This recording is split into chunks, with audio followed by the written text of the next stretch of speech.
इतिहास के प्यारे छात्रों नमस्कार। आइए आज हम लोग भारतीय ऐतिहासिक तथ्यों से संबंधित महत्वपूर्ण तिथियों से संबंधित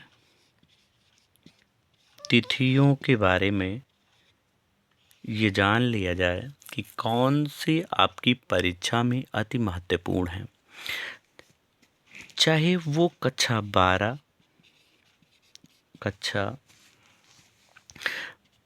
12 के विद्यार्थियों के लिए यदि कहा जाए तो इनके 10 अंक के होते हैं। वहीं 11 के विद्यार्थियों के लिए कहा जाए तो उनके भी ये 10 अंक के होते हैं। वहीं अगर कहा जाए 10 के विद्यार्थियों के लिए तो उनके लिए 5 अंक निर्धारित किए जाते हैं।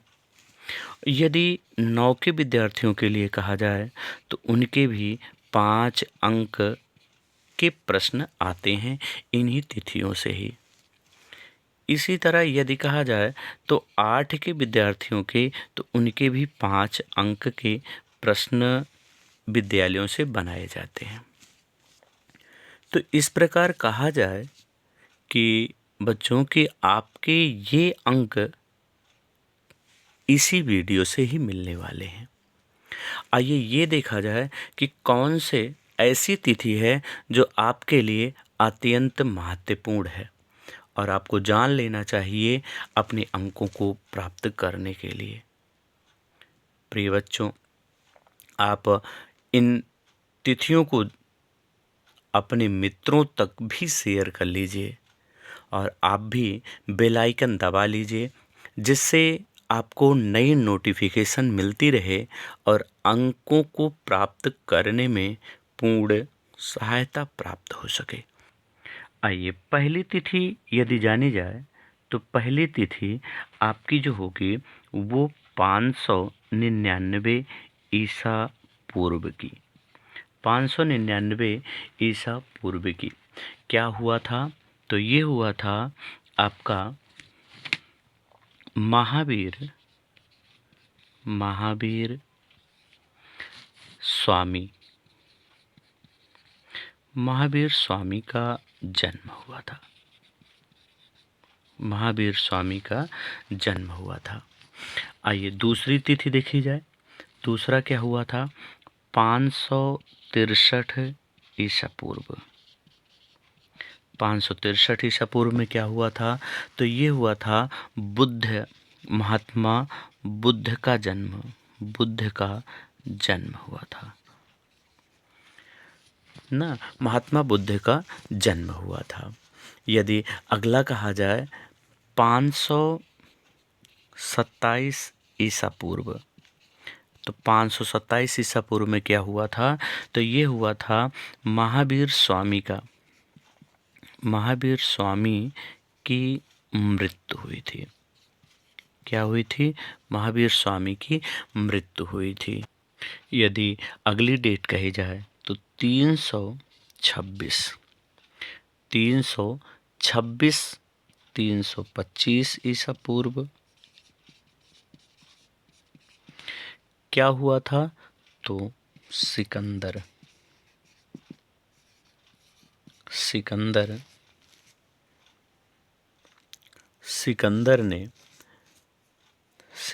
ने भारत पर आक्रमण किया था।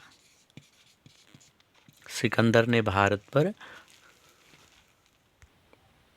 अगला यदि कहा जाए 321 और 22 ईसा पूर्व कि क्या हुआ था? तो ये हुआ था आपका मौर्य साम्राज्य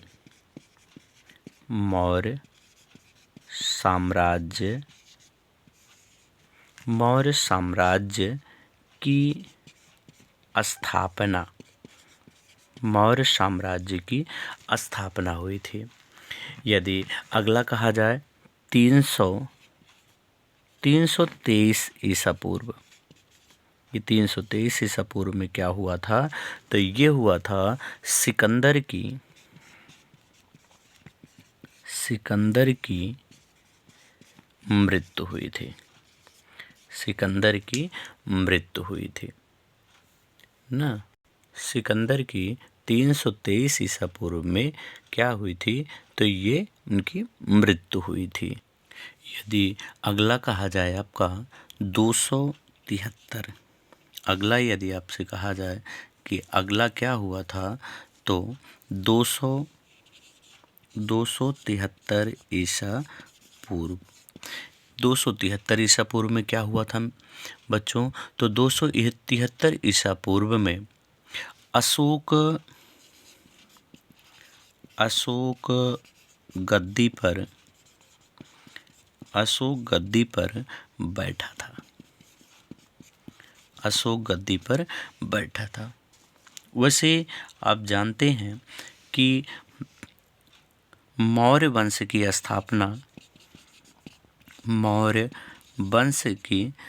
स्थापना किसने किया था, तो चंद्रगुप्त ने किया था। चंद्रगुप्त मौर्य ने इस मौर्य वंश की स्थापना की थी। चंद्रगुप्त मौर्य के बाद कौन हुए, बिंदुसार हुए थे। कौन हुए, बिंदुसार। बिंदुसार के बाद कौन हुए थे, तो अशोक ही गद्दी पर बैठे थे। अशोक गद्दी पर बैठे थे। और अशोक गद्दी पर कब बैठे, तो ये 273 ईसा पूर्व में गद्दी पर बैठे थे। वैसे यदि कहा जाए कि अशोक ने अपना राज्याभिषेक कब कराया था, तो 269 में इन्होंने अपना राज्याभिषेक कराया था। और एक आप जानते हैं कि अशोक ने कलिंग पर आक्रमण किया था। तो अशोक ने कलिंग पर आक्रमण कब किया था, तो अशोक ने कलिंग पर आक्रमण किया था 261 ईसा पूर्व में उन्होंने कलिंग पर आक्रमण किया था। वहीं यदि कहा जाए कि पाटलिपुत्र में तृतीय बौद्ध संगीत भी हुई थी, और तृतीय बौद्ध संगीत कब हुई थी, तो 250 ईसा पूर्व में तृतीय बौद्ध संगीत हुई थी। तृतीय बौद्ध संगीत हुई थी। अगला कहा जाए कि अशोक की मृत्यु कब हुई थी, तो 232 ईसा पूर्व में अशोक की मृत्यु हुई। अशोक की मृत्यु हो गई ना। अशोक की मृत्यु 232 ईसा पूर्व में हो गई थी। और इस मौर्य वंश का अंत जो हुआ वो 185 ईसा पूर्व में 185 ईसा पूर्व में हो गया। और इस वंश की समाप्ति यदि कहा जाए तो बृहदर्थ को आप मानते हैं। और अगला जो वंश था वो शुंग वंश था, जिसमें पुष्यमित्र शुंग गद्दी पर बैठा यानी मगध की गद्दी पर 185 ईसा पूर्व में शुंग वंश की स्थापना हो गई। आइए अगला यदि आपके लिए देखा जाए तो 78 ईस्वी क्या हुआ था, शक संवत प्रारंभ हुआ था। और यदि आप कहें तो कनिष्क का राज्यारोहण हुआ था। कनिष्क का राज्यारोहण हुआ था। कनिष्क का राज्यारोहण हुआ था न? और यदि कहा जाए 319 और 320 तो गुप्त संवत की स्थापना हुई थी। और यदि गद्दी पर कहा जाए तो चंद्रगुप्त प्रथम गद्दी पर बैठा था। ना, चंद्रगुप्त प्रथम जो है वो गद्दी पर बैठा था। यदि 335 ईस्वी की बात कही जाए तो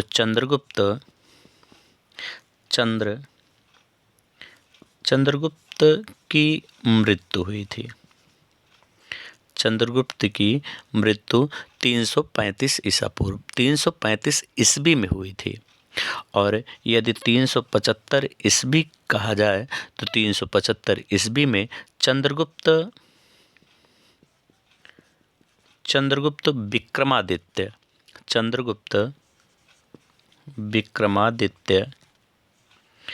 ये चंद्रगुप्त विक्रमादित्य ये इनका राज्यारोहण हुआ था। चंद्रगुप्त विक्रमादित्य का राज्यारोहण हुआ था ना। यदि अगला कहा जाए 606 ईस्वी यदि कह दिया जाए कि 606 ईस्वी में क्या हुआ था, तो कन्नौज की गद्दी पर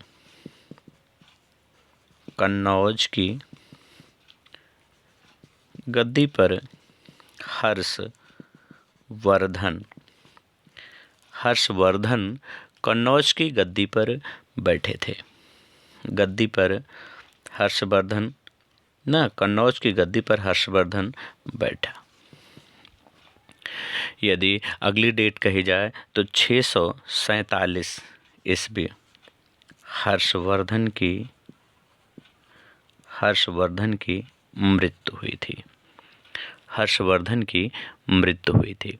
यदि अगली डेट कही जाए 711 ईस्वी तो 711 ईस्वी में मोहम्मद बिन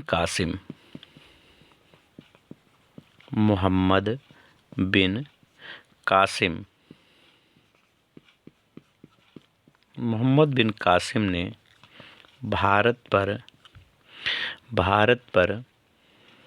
आक्रमण किया और सिंध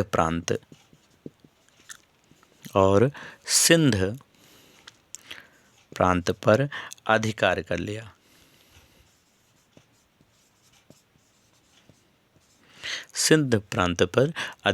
लिया। आइए अगली डेट देखी जाए। अगला देखा जाए 973 ईस्वी। 973 ईस्वी में क्या हुआ था, तो परमार शासक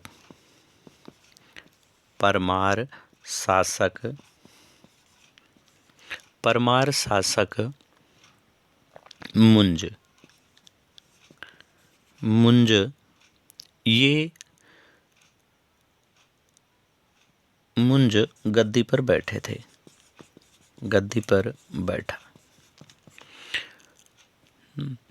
इसके बाद ही यदि कहा जाए तो 1206 ईस्वी में क्या हुआ था, तो यहीं पे आपकी यदि कहा जाए तो दिल्ली सल्तनत की स्थापना हुई थी।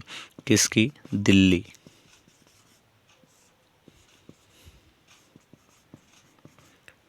सल्तनत की स्थापना हुई थी। इसी को आप कहते हैं गुलाम वंश।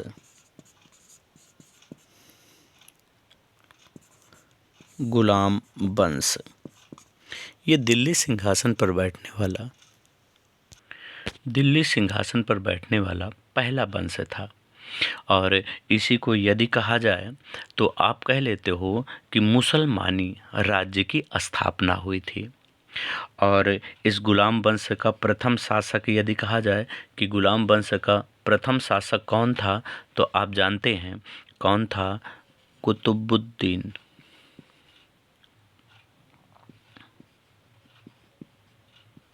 कुतुबुद्दीन जो था वो इस वंश का पहला शासक था।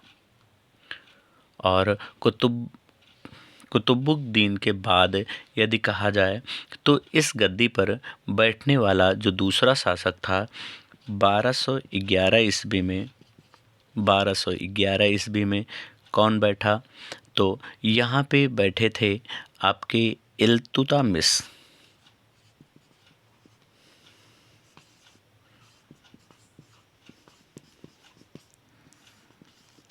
इन्हें इल्तुतमिश के नाम से भी जाना जाता है। वैसे यदि आप 1208 लिखना चाहें तो आप लिख लीजिए 1208 ईस्वी में कुतुब मीनार। किसका? कुतुब मीनार की स्थापना हुई थी ना। वैसे आप जानते हैं कि यह कुतुब मीनार कुतुबुद्दीन ऐबक ने अपने गुरु की याद में, बख्तियार कहा जाता है कि बख्तियार काकी थे, उन्हीं की याद में इस कुतुब मीनार को बनवाया गया था। आइए यदि दूसरा कहा जाए 1235, यदि अगला कहा जाए 1221 ईस्वी में तो चंगेज खान का भारत पर आक्रमण, यानी चंगेज खान ने भारत पर आक्रमण किया। वहीं 1236 ईस्वी में यदि कहा जाए तो रजिया बेगम, जो कि इल्तुतमिश की पुत्री थी, भारत पर प्रथम महिला शासिका हुई, यानी भारत पर शासन करने वाली पहली और अंतिम महिला शासिका हुई ना 1236 ईस्वी में। और यदि उसके बाद कहा जाए 1236 के बाद 1260 में तो बलबन दिल्ली की गद्दी पर बैठा, यानी बलबन का शासन दिल्ली की गद्दी पर हो गया। उसके बाद यदि कहें 1288 ईस्वी में तो मार्को पोलो ने भारत की यात्रा की और 1290 ईस्वी में गुलाम वंश का अंत हो गया। गुलाम वंश का अंत हो गया और गुलाम वंश के स्थान पे खिलजी वंश की स्थापना हुई। खिलजी वंश की स्थापना आप जानते हैं जलालुद्दीन फिरोज शाह खिलजी ने की थी। जलालुद्दीन फिरोज शाह की हत्या करके अलाउद्दीन 1296 ईस्वी में दिल्ली का सुल्तान बन बैठा। 1296 ईस्वी में अलाउद्दीन खिलजी दिल्ली का सुल्तान बन बैठा। आगे देखिए 1325 ईस्वी मोहम्मद बिन तुगलक का दिल्ली की गद्दी पर मोहम्मद बिन तुगलक का दिल्ली के सिंहासन पर अधिकार हो गया। 1333 ईस्वी यदि कहा जाए तो इब्न बतूता भारत भ्रमण के लिए आया था। कौन? 1333 ईस्वी में इब्न बतूता भारत भ्रमण के लिए आया था।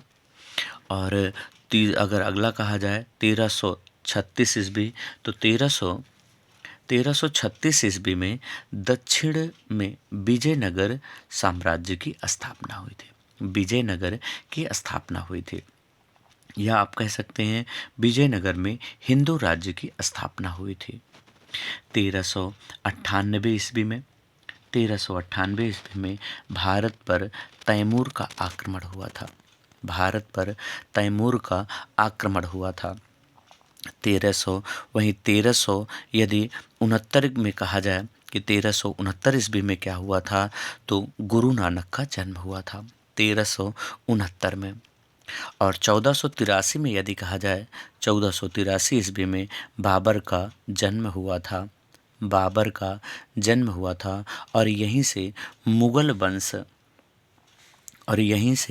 आपका मुग़ल वंश यदि कहा जाए तो मुग़ल वंश की स्थापना, मुग़ल वंश यहीं से आपके दिल्ली के सिंहासन पे विराजमान हुआ। 1508 ईस्वी में हुमायूं काबुल में जन्म हुआ इसका। और 1510 ईस्वी में पुर्तगालियों द्वारा गोवा पर विजय प्राप्त की गई। 1510 ईस्वी में पुर्तगालियों द्वारा गोवा पर विजय प्राप्त कर ली गई। 1518 ईस्वी में गोलकुंडा बहमनी राज्य से मुक्त हो गया।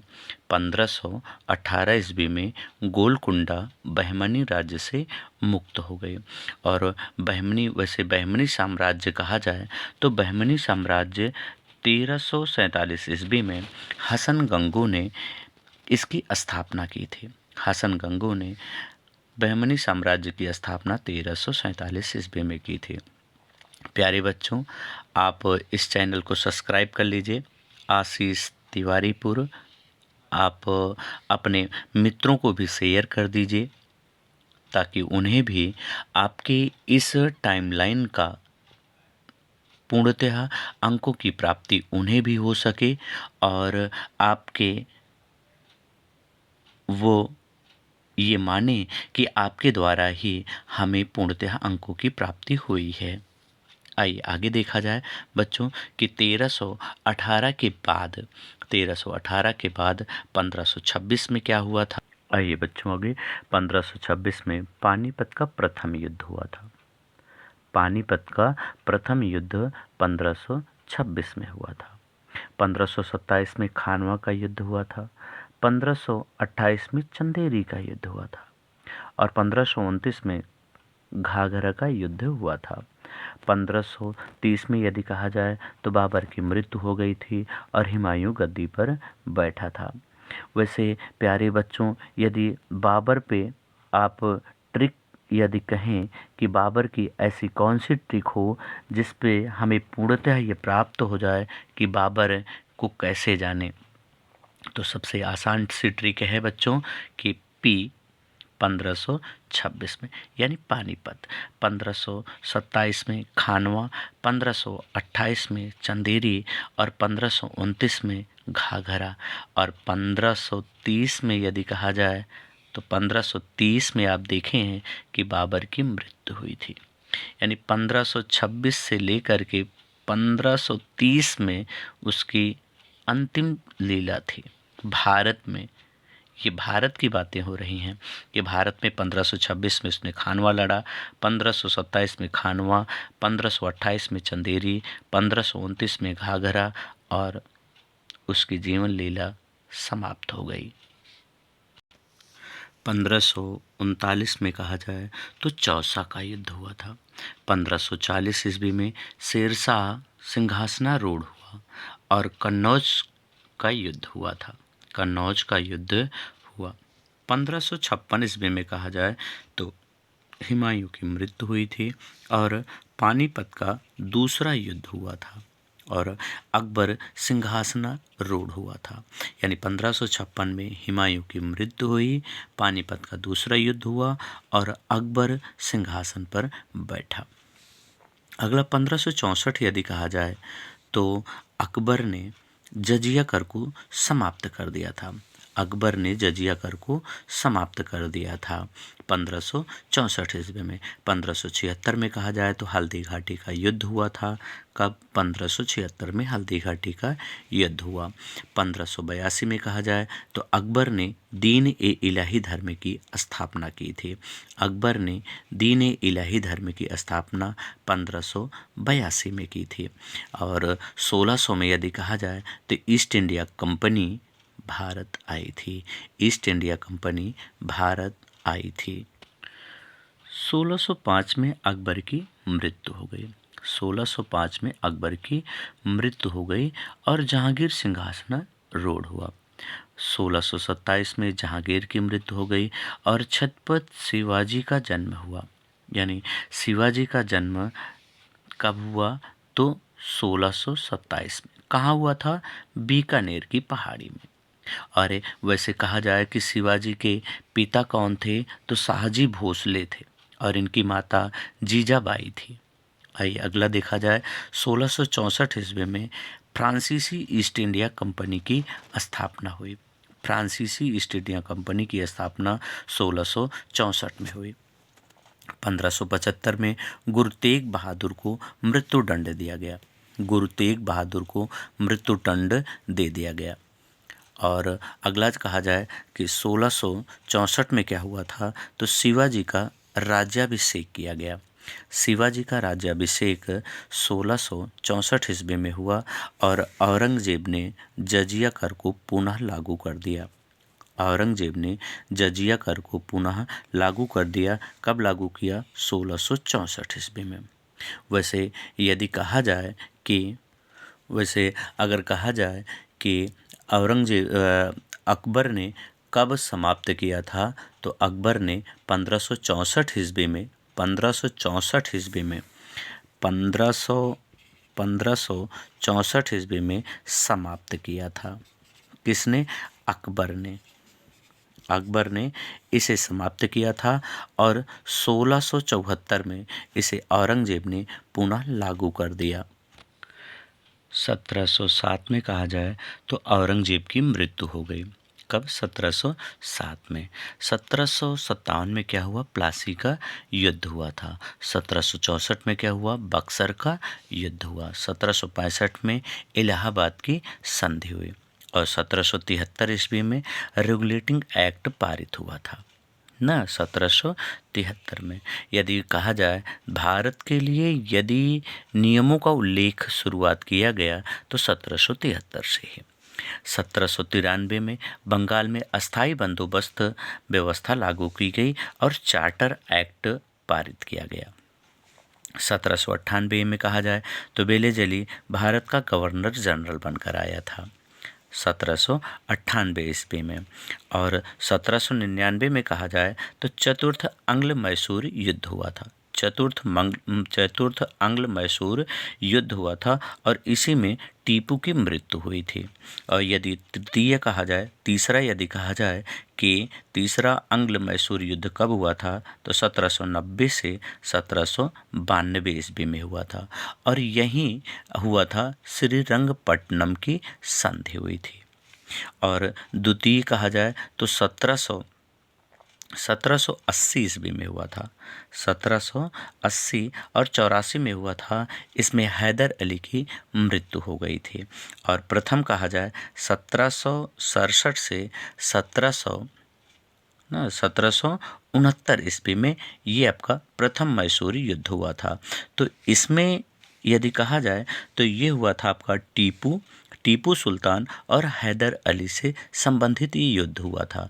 और हैदर अली के लिए कहा गया था कि योग्य पिता का योग्य पुत्र हैदर अली था। 1929 में कहा जाए तो सती प्रथा समाप्त कर दी गई। 1848 ईस्वी में कहा जाए तो डलहौजी गवर्नर जनरल बनकर आया, यानी भारत का गवर्नर जनरल बनकर के लाल डलहौजी आया। और व्यपगत नीति, इसे कभी कभी व्ययगत नीति भी कह दिया जाता है। तो बच्चों आप ध्यान दीजिएगा कि यह व्यपगत नीति है, जबकि इसे व्ययगत नीति के नाम से भी जाना जाता है। इसी को हड़प नीति के नाम से भी जाना जाता है। और इसी 1848 ईस्वी में सतारा का विलय इसी नीति के आधार पर किया गया था। 1853 ईस्वी में प्रथम रेलवे लाइन आपकी चली, जो कि ठाणे से मुंबई के बीच में चली थी। और अगला है आपका 1856। इसमें अवध का विलय कर लिया गया था और इस पे कुशासन का आरोप लगाया गया था। अगला यदि कहा जाए जून 1858 ईस्वी में रानी लक्ष्मीबाई की मृत्यु हो गई थी। 1858 ईस्वी में रानी लक्ष्मीबाई की मृत्यु हो गई। 1861 ईस्वी यदि कहा जाए तो भारतीय परिषद अधिनियम पारित किया गया। भारतीय परिषद अधिनियम पारित किया गया। 1875 यदि कहा जाए तो मुंबई में आर्य समाज की स्थापना की गई थी। 1875 में मुंबई में आर्य समाज की स्थापना की गई थी और यहीं पे प्रिंस ऑफ वेल्स की भारत यात्रा भी हुई थी। 1875 ईस्वी में प्रिंस ऑफ वेल्स की भारत यात्रा भी हुई थी। 1881 में कहा जाए तो प्रथम यानी पहली बार फैक्ट्री अधिनियम लागू किया गया था। फैक्ट्री अधिनियम 1881 ईस्वी में लागू किया गया था। 1900 ईस्वी में भारत में भीषण अकाल पड़ा। 1900 ईस्वी में भारत में भीषण अकाल पड़ा। 1905 ईस्वी में बंगाल का विभाजन किया गया। 1906 में मुस्लिम लीग की स्थापना की गई। 1909 में मार्लो मिंटो सुधार किया गया। इसे ही भारतीय परिषद अधिनियम के नाम से भी जाना जाता है। भारतीय परिषद अधिनियम के नाम से भी जाना जाता है। 1911 ईस्वी में बंगाल का विभाजन समाप्त किया गया था और 1912 ईस्वी में दिल्ली को भारत की राजधानी के रूप में बनाया गया। 1915 ईस्वी में महात्मा गांधी दक्षिण अफ्रीका से वापस आए थे और 1917 ईस्वी में गांधी जी ने चंपारण में सर्वप्रथम सत्याग्रह आंदोलन किया। गांधी जी ने 1917 में चंपारण में सर्वप्रथम सत्याग्रह आंदोलन प्रारंभ किया था। 1919 में रोलेक्ट एक्ट पारित किया गया और 1919 में ही जलियांवाला बाग हत्याकांड हुआ था। यदि 1920 में कहा जाए तो असहयोग आंदोलन प्रारंभ किया गया था। 1920 में असहयोग आंदोलन प्रारंभ किया गया। 1922 में चौरी चौरा कांड हुआ। 1922 में चौरा चौरी कांड हुआ और असहयोग आंदोलन को वापस ले लिया गया। असहयोग आंदोलन को वापस ले लिया गया। 1923 में स्वराज्य दल की स्थापना हुई। 1923 में स्वराज्य दल की स्थापना हुई। 1925 में काकोरी कांड हुआ। 1928 में कहा जाए तो साइमन कमीशन भारत आया। साइमन कमीशन भारत आया और इसी में लाला लाजपत राय ने साइमन कमीशन गो बैक का नारा दिया, यानी साइमन कमीशन वापस जाओ का नारा दिया था। और इसी 1928 ईस्वी में बरदौली का किसान आंदोलन हुआ था। बरदौली का किसान आंदोलन हुआ था जिसमें पटेल जी को, यानी सरदार वल्लभ भाई पटेल को सरदार की उपाधि इसी बरदौली आंदोलन, किसान आंदोलन में यहाँ की महिलाओं ने प्रदान किया था। 1930 में कहा जाए तो कांग्रेस का सविनय अवज्ञा आंदोलन प्रारंभ किया गया, यानी कांग्रेस ने सविनय अवज्ञा आंदोलन, सविनय कांग्रेस का सविनय